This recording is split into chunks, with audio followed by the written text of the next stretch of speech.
Hello MotoGP fans. Welcome back to ZNGP Today. Ducati's MotoGP program remains secure after CEO Claudio Domenicali publicly reassured fans and stakeholders that the company is in very good shape, countering speculation triggered by Volkswagen's wider restructuring plans. While Volkswagen has acknowledged a group-wide review of its portfolio, Ducati's leadership emphasized that the Italian marque is financially independent, self-sufficient, and fully capable of funding its racing and product development without external support. For MotoGP, this means continuity and stability at a time when rumors had threatened to cloud the brand's future.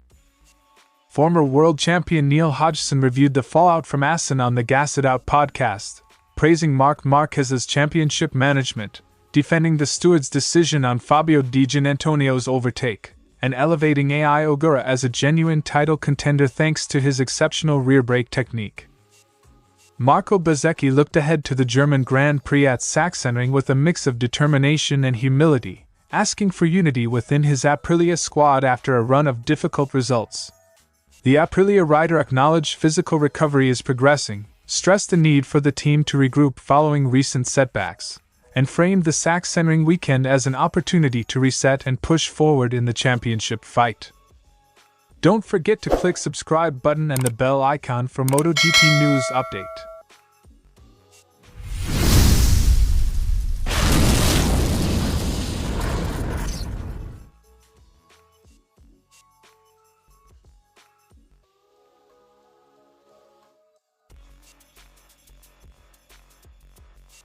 The speculation began when Volkswagen, Ducati's parent company, issued a statement about undergoing a profound transformation across all brands and subsidiaries. Media outlets quickly interpreted this as a potential signal that Ducati could be sold, given that Volkswagen has previously considered divesting non-core assets.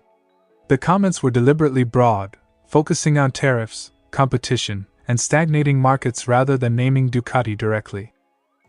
This ambiguity was enough to spark headlines, but crucially, Ducati was never singled out as an imminent candidate for sale. The rumors reflected Volkswagen's corporate challenges more than Ducati's own situation. Claudio Domenicali moved swiftly to calm concerns, telling McNews that Ducati is financially robust and completely self-standing. He explained that Ducati does not rely on shareholder injections to fund its investment plan, including new model development and racing projects. Domenicali stressed that there are no discussions in Borgo Panigale about a sale, and that Ducati's operations remain focused on growth and innovation. The company is in very good shape. It is also completely self-standing. His words were designed to reassure not only Ducati's workforce and racing partners but also the global fanbase that the brand's trajectory is secure. Ducati's value lies not only in its commercial success but also in its motorsport dominance. Since 2022, Ducati has won every MotoGP title, pioneered aerodynamic innovations, and attracted top riders, making it one of the most desirable brands in the paddock. Its reputation as a technological leader and its centenary celebrations in 2026 further strengthen its position. Even if Volkswagen were to consider a sale, Ducati's racing program would almost certainly be preserved by any buyer, as MotoGP success is central to the brand's global identity. Ducati is not just another subsidiary, it is a flagship name in motorcycling, and its competitive edge makes it a prized asset unlikely to be disrupted. For MotoGP teams, riders, and sponsors, Domenicali's comments provide clarity. Ducati's racing commitments are not under threat. Development of the Desmosedici, rider contracts, and sponsorship deals can proceed without fear of sudden upheaval. The reassurance also stabilizes the rider market, where Ducati's presence is a key factor in negotiations and career planning.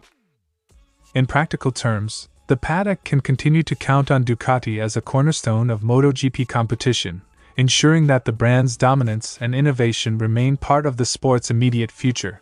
Claudio Domenicali's intervention effectively closes the door on short-term speculation about Ducati's future, emphasizing financial independence and operational stability. While Volkswagen's broader review leaves the theoretical possibility of portfolio changes, Ducati's strong commercial position and unrivaled sporting success mean its MotoGP project is unlikely to be materially affected. For fans and the paddock alike, the message is clear: Ducati remains a secure, competitive force, ready to continue shaping MotoGP's next era.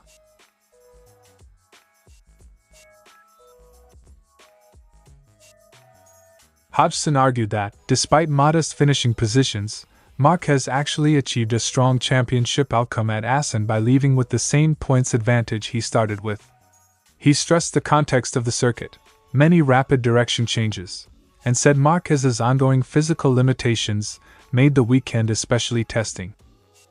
He started the weekend 40 points ahead and finished the weekend 40 points ahead. The assessment framed Assen not as a setback but as pragmatic damage control from a rider managing recovery and risk. Hodgson was blunt about the toll Márquez's injuries impose. The quick, continuous changes of direction at Assen demand physical strength Márquez does not yet fully possess.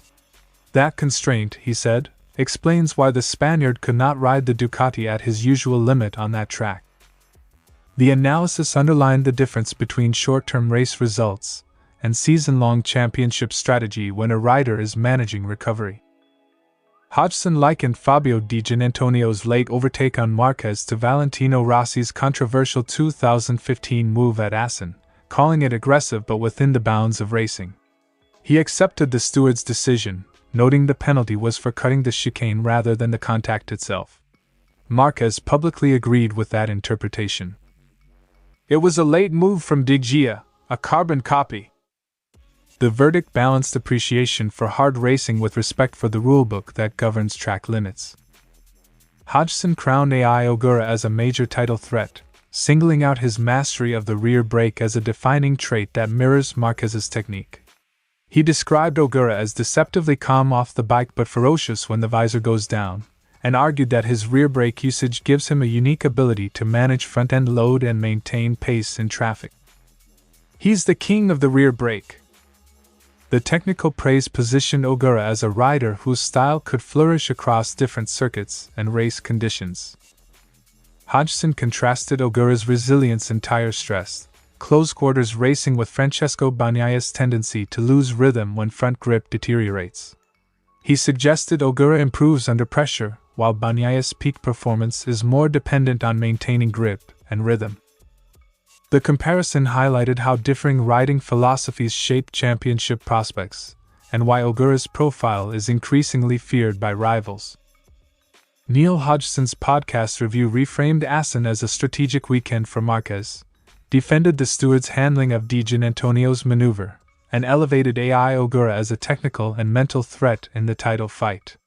The takeaways were clear: recovery and racecraft matter as much as raw speed, and Ogura's rear brake mastery has put him firmly on the championship map.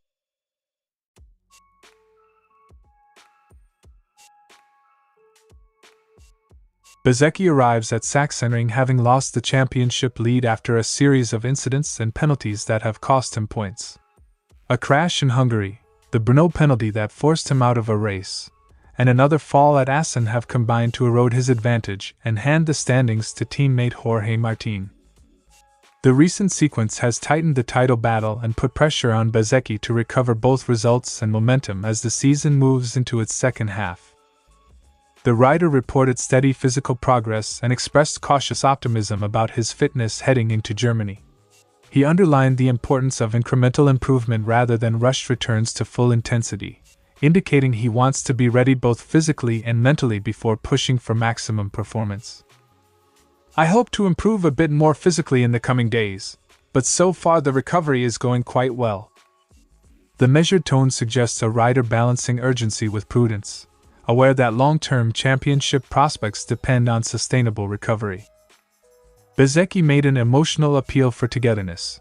After recent disappointments, he wants to hug his team and rebuild collective confidence. The message was as much about morale as tactics, a call to regroup, support one another, and face the remainder of the season as a united front. That human element, restoring trust and cohesion, can be decisive in a tight title fight where small margins and team stability matter. Jorge Martin now leads the standings by 7 points, and Aprilia's official statements reflect confidence in both riders. Martin described Sachsenring as a favorable circuit and emphasized the team's ongoing work to reach peak performance. For Bezzechi, the immediate objective is to close the gap while managing recovery and avoiding further setbacks. The duel between Martin and Bezzechi has shifted from a single rider charge to a genuine intra-team contest, with both riders and the factory balancing short-term gains against long-term strategy. Sachsenring's tight, technical layout rewards rhythm and bike balance, characteristics that can suit Aprilia when the package is dialed in. Bezzechi's cautious optimism and Martin's confidence set the scene for a weekend where setup, tire management, and clean execution will be decisive. Bezzechi's priority is to return to consistent finishes and rebuild momentum rather than force risky moves. Bezzechi's pre-Sachsenring comments combined realism about recent struggles with a clear desire to rebuild alongside his team. With Jorge Martin now leading the standings, Bezzechi's path back into contention depends on steady physical recovery, renewed team cohesion, and clean, consistent results at circuits that reward precision. The coming rounds will reveal whether he can translate determination into regained form and points. Thanks for watching ZNGP Today, and this is your MotoGP news update. And see you next time!